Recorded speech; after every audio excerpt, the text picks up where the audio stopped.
മിശിഹായിൽ ഏറ്റവും സ്നേഹം നിറഞ്ഞവരെ, ഒരു വൈദികൻ സന്യാസ സഭ ആരംഭിക്കാനുള്ള ആഗ്രഹവുമായി അനുവാദം മേടിക്കാൻ പരിശുദ്ധ പിതാവിനെ കാണാൻ പോയി.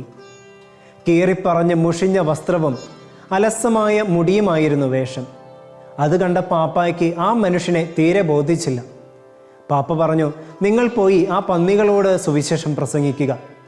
പിതാവിൻ്റെ കൽപ്പന പ്രകാരം വത്തിക്കാനിലെ പ്രാന്തപ്രദേശങ്ങളിൽ ചെന്ന് പന്നിക്കൂട്ടങ്ങളുടെ ഇടയിൽ പ്രസംഗിക്കാൻ തുടങ്ങി. ആ മനുഷ്യൻ്റെ എളിമയും അനുസരണവും കണ്ട് പാപ്പ അമ്പരന്ന് പോവുകയാണ്. ആ മനുഷ്യൻ മറ്റാരുമായിരുന്നില്ല, അസീസിയിലെ വിശുദ്ധ ഫ്രാൻസിസ് ആയിരുന്നു അത്. മത്സ്യങ്ങളോടും മൃഗങ്ങളോടും പക്ഷികളോടുമെല്ലാം ഫ്രാൻസിസ് വചനം പ്രസംഗിക്കുമായിരുന്നു എന്ന് ചരിത്രം പറയുന്നുണ്ട്. അവയാകട്ടെ ഫ്രാൻസിസിൻ്റെ വാക്കുകൾ ശ്രവിക്കുകയും ചെയ്തിരുന്നു അത്രേ. ഇപ്രകാരം സകലരോടും വചനം പ്രസംഗിച്ച ഫ്രാൻസിസ് രണ്ടാം ക്രിസ്തു എന്ന് സഭയിൽ അറിയപ്പെടുന്നു. ഉയിർപ്പുകാലം 4-ാം ഞായറാഴ്ചയിലേക്ക് നാം പ്രവേശിക്കുമ്പോൾ ഉദ്ധിതനായ ക്രിസ്തു ഗലീലയിൽ വെച്ച് ശിഷ്യന്മാർക്ക് പ്രത്യക്ഷപ്പെടുകയും അവർക്ക് പ്രേഷിത ദൗത്യം നൽകുന്നതുമായ വചനമാണ് നാം ഇന്ന് ധ്യാനിക്കുക. അവിടുന്ന് ഉയർത്തെഴുന്നേറ്റ ശേഷം മഗ്ദലന മറിയത്തിന് പ്രത്യക്ഷപ്പെട്ട് പറഞ്ഞു, ഞാൻ ഗലീലയിലേക്ക് പോകുന്നു, അവിടെ വെച്ച് എൻ്റെ ശിഷ്യന്മാരെ കാണുമെന്ന് പറയുക. പ്രിയമുള്ളവരെ, ഗലീലി പ്രദേശം വിശുദ്ധ മത്തായിയെ സംബന്ധിച്ച് വളരെയധികം പ്രത്യേകതകളുള്ള ഒരു സ്ഥലമാണ്. കാരണം ക്രിസ്തു പരസ്യജീവിതം ആരംഭിക്കുന്നത് ഗലീലി വെച്ചായിരുന്നു. തൻ്റെ ശിഷ്യരിൽ പലരെയും അവിടുന്ന് വിളിച്ചതും ഗലീലിയുടെ തീരപ്രദേശങ്ങളിൽ നിന്നുമായിരുന്നു. മറ്റൊരു സവിശേഷതയാകട്ടെ, ഈശോയുടെ മലയിലെ പ്രസംഗവും ഒടുവിൽ ഈശോയുടെ വിടവാങ്ങൽ സന്ദേശവും നടന്നത് ഗലീലിയിൽ വച്ചായിരുന്നു. ഇവിടെ വച്ചാണ് ഇന്നത്തെ വായനയിൽ നാം കാണുന്നത് പോലെ ക്രിസ്തു തൻ്റെ ശിഷ്യന്മാർക്ക് സകല അധികാരങ്ങളും ദൗത്യവും നൽകുന്നത്. ഇന്നത്തെ ഈ സുവിശേഷ വായനയിലേക്ക് കടന്നു വരുമ്പോൾ ഈശോ തൻ്റെ സകല അധികാരവും ശിഷ്യന്മാർക്ക് നൽകുന്നതാണ് ആദ്യ ഭാഗത്ത് നാം കാണുക. ഈശോ പറയുന്നു, സ്വർഗത്തിലും ഭൂമിയിലുമുള്ള എല്ലാ അധികാരവും എനിക്ക് നൽകപ്പെട്ടിരിക്കുന്നു. അതെ, ഈ അധികാരം എന്ന് പറയുമ്പോൾ സഭ സ്ഥാപിക്കാനും കൂദാശകൾ പരികർമ്മം ചെയ്യാനുമുള്ള അധികാരമാണ്. പിശാചിൻ്റെ മേലും അന്ധകാര ശക്തികളുടെ മേലുമുള്ള അധികാരമാണ്. പരിശുദ്ധാത്മാവിന് നൽകാനുമുള്ള അധികാരവും. ഇവയാണ് ഈശോ ശിഷ്യന്മാർക്ക് നൽകുന്ന അധികാരങ്ങൾ. വചനത്തിൻ്റെ 2-ാം ഭാഗത്തേക്ക് നാം കടന്നു വരുമ്പോൾ ഈശോ ശിഷ്യന്മാർക്ക് 3 പ്രധാനപ്പെട്ട ദൗത്യങ്ങളാണ് നൽകുന്നത്. ഒന്നാമതായി, നിങ്ങൾ പോയി എല്ലാ ജനതകളെയും ശിഷ്യപ്പെടുത്തുവിൻ. പ്രിയമുള്ളവരെ, വചനം പ്രഘോഷിക്കുക എന്ന ദൗത്യമാണ് ആദ്യം നൽകുന്നത്. ക്രിസ്തുവിൻ്റെ പരസ്യ ജീവിത സമയത്ത് ശിഷ്യന്മാരെ സുവിശേഷ വേലയ്ക്കായി പറഞ്ഞുവിടുന്ന ഒരു രംഗം മത്തായിയുടെ സുവിശേഷം 10-ാം അധ്യായത്തിൽ നാം വായിക്കുന്നുണ്ട്. ഭാഗികമായ അധികാരം മാത്രമേ അവിടെ ക്രിസ്തു നൽകുന്നുള്ളൂ. നിങ്ങൾ വിജാതീയരുടെ അടുക്കലേക്ക് പോകരുത്, സമരിയക്കാരുടെ പട്ടണത്തിൽ പ്രവേശിക്കുകയുമരുത്, മറിച്ച് ഇസ്രായേൽ ഭവനത്തിൽ നഷ്ടപ്പെട്ടു പോയ ആടുകളുടെ അടുക്കലേക്ക് മാത്രം പോവുക എന്ന് പറയുമ്പോൾ താൽക്കാലികമായി ശിഷ്യരോട് ഗലീലിയിൽ മാത്രം ശ്രദ്ധ കേന്ദ്രീകരിക്കാൻ വേണ്ടിയായിരുന്നു അത്. പക്ഷേ ഉത്ഥാനശേഷം പറയുന്നു, നിങ്ങൾ ലോകമെങ്ങും പോയി എല്ലാ സൃഷ്ടികളോടും സുവിശേഷം പ്രസംഗിക്കുക. ഇനി എന്താണ് പ്രസംഗിക്കേണ്ടത്? ദൈവമായവൻ ദൈവത്വം മാറ്റിവെച്ച് മനുഷ്യനായി അവതരിച്ചുവെന്നും പീഡാസഹനങ്ങളിലൂടെ കടന്നുപോയി മരിച്ച് 3-ാം നാൾ ഉയർത്തുവെന്നും ഇപ്പോൾ പിതാവിൻ്റെ വലതുഭാഗത്ത് ഇരിക്കുന്നു എന്നുമുള്ള സന്തോഷത്തിൻ്റെ സദ്വാർത്തയാണ് പ്രഘോഷിക്കേണ്ടത്. അത് തൻ്റെ ശിഷ്യന്മാർ സന്തോഷപൂർവ്വം നിർവഹിച്ചു.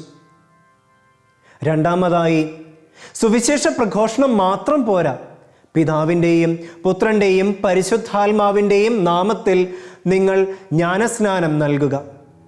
അറിവിൻ്റെ തലത്തിൽ നിന്നാൽ മാത്രം പോരാ, അറിവ് വിശ്വാസത്തിലേക്കും വിശ്വാസം ജ്ഞാനസ്നാനത്തിലേക്കും നയിക്കണമെന്ന് ക്രിസ്തു നമ്മെ പഠിപ്പിക്കുകയാണ്. മൂന്നാമതായി, ഞാൻ നിങ്ങളോട് കൽപ്പിച്ചവയെല്ലാം അനുസരിക്കാൻ അവരെ പഠിപ്പിക്കുക. കർത്താവ് പഠിപ്പിച്ചവ മാത്രമാണ് തൻ്റെ ശിഷ്യഗണം പ്രഘോഷിക്കേണ്ടതും പഠിപ്പിക്കേണ്ടതും എന്ന് ഈ വചനത്തിലൂടെ നമ്മെ പ്രത്യേകമായിട്ട് ഓർമ്മപ്പെടുത്തുകയും ചെയ്യുന്നു. അവസാനമായി ശിഷ്യന്മാർക്ക് ക്രിസ്തു വലിയ ഒരു വാഗ്ദാനവും നൽകുന്നുണ്ട്. യുഗാന്ത്യം വരെ ഞാൻ നിങ്ങളോട് കൂടെ ഉണ്ടായിരിക്കുമെന്ന വലിയ വാഗ്ദാനം. നിങ്ങൾ ലോകമെങ്ങും സുവിശേഷം പ്രസംഗിക്കുമ്പോൾ ഇനി മുതൽ നിങ്ങൾ ഒറ്റയ്ക്കല്ല, എൻ്റെ സാന്നിധ്യവും നിങ്ങളുടെ എല്ലാ ഉദ്യമങ്ങളിലും ഉണ്ടായിരിക്കുമെന്ന് വാഗ്ദാനം നൽകി ശിഷ്യന്മാരെ ധൈര്യപ്പെടുത്തുകയാണ് ഇവിടെ ചെയ്യുന്നത്. നൂറ്റാണ്ടുകൾക്ക് മുമ്പ് ഏശയ്യാ പ്രവാചകൻ വഴി പ്രവചിക്കപ്പെട്ടതും മാലാഖ യൗസേപ്പിനോട് പറഞ്ഞതുമായ കാര്യങ്ങൾ ഈ വചനഭാഗത്തിലൂടെ പൂർത്തിയാവുകയാണ്. എന്നും ഇമ്മാനുവേലായി നമ്മോട് കൂടെ ആയിരിക്കാൻ ഒരു പക്ഷേ അസീസിയിലെ ഫ്രാൻസിസിനെ പ്രേക്ഷിത പ്രവർത്തനങ്ങൾക്ക് പ്രേരിപ്പിച്ചതും യുഗാന്ത്യം വരെ ഞാൻ നിങ്ങളോട് കൂടെ ഉണ്ടായിരിക്കുമെന്ന് ഈശോയുടെ വാഗ്ദാനം തന്നെയാണ് എന്ന് ഉറപ്പിച്ചു പറയാനായിട്ട് സാധിക്കും. അതുകൊണ്ടാണല്ലോ ഈശോയോടുള്ള അതിയായ സ്നേഹം നിമിത്തം പരിശുദ്ധ പിതാവിൻ്റെ വാക്കുകൾ അക്ഷരം പ്രതി അനുസരിക്കാൻ ഫ്രാൻസിസിന് സാധിച്ചത്. പ്രിയമുള്ളവരെ, ഇന്നത്തെ പഴയ നിയമ വായനയിൽ ജോഷുവ പ്രവാചകന്റെ പുസ്തകത്തിലേക്ക് നാം കടന്നു വരുമ്പോൾ അവിടെ പറയുന്നുണ്ട്, മോശയോട് എന്ന പോലെ ഞാൻ നിന്നോട് കൂടെ ഉണ്ടായിരിക്കും. കർത്താവിൻ്റെ സാന്നിധ്യം നിമിത്തം നീ പോകുന്നിടത്തെല്ലാം, അതുപോലെ നിന്റെ എല്ലാ ഉദ്യമങ്ങളിലും നിനക്ക് വിജയം നേടാൻ സാധിക്കുമെന്ന് വാഗ്ദാനം ചെയ്യുകയാണ്.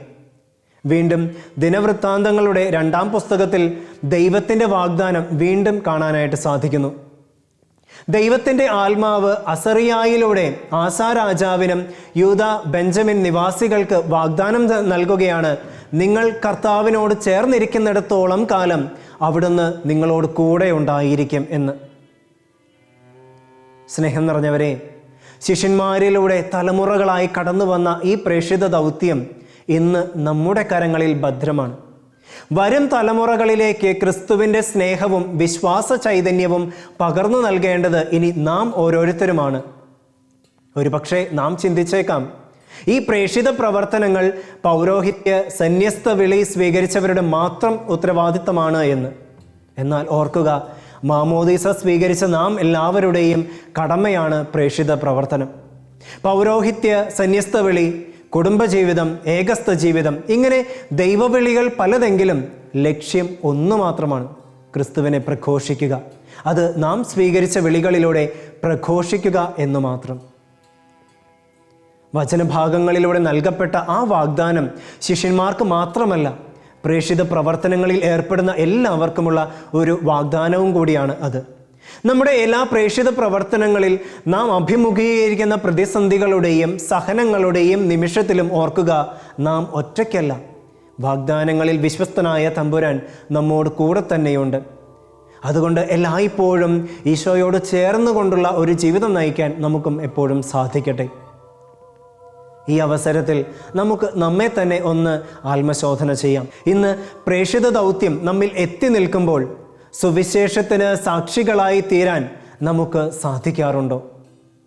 ഈ കാലഘട്ടത്തിൽ ഒത്തിരിയേറെ കാര്യങ്ങൾ നാം ചെയ്യുന്നുണ്ട്. അവ യേശുവിനെ പ്രഘോഷിക്കുന്ന തലത്തിലേക്ക് എത്തിച്ചേരാൻ നമുക്ക് സാധിക്കുന്നുണ്ടോ? ഞാൻ സ്വീകരിച്ച ദൈവവിളിയിലൂടെ സമ്പൂർണ്ണ സമർപ്പണത്തോടെ വിശ്വസ്തയോടുകൂടെ പ്രേക്ഷിത വേല ചെയ്യാൻ സാധിക്കുന്നുണ്ടോ? നമുക്ക് പ്രാർത്ഥിക്കാം. ഈശോയെ, എനിക്ക് ലഭിച്ചിരിക്കുന്ന വിളിയുടെ മഹത്വം മനസ്സിലാക്കി അങ്ങേക്ക് വേണ്ടി പ്രേക്ഷിത വേല ചെയ്യാനും പ്രതിസന്ധികളിൽ തളരാതെ അങ്ങയുടെ വാഗ്ദാനങ്ങളിൽ വിശ്വസിച്ച് ജീവിക്കാൻ കൃപ നൽകണമേ. ആമേൻ.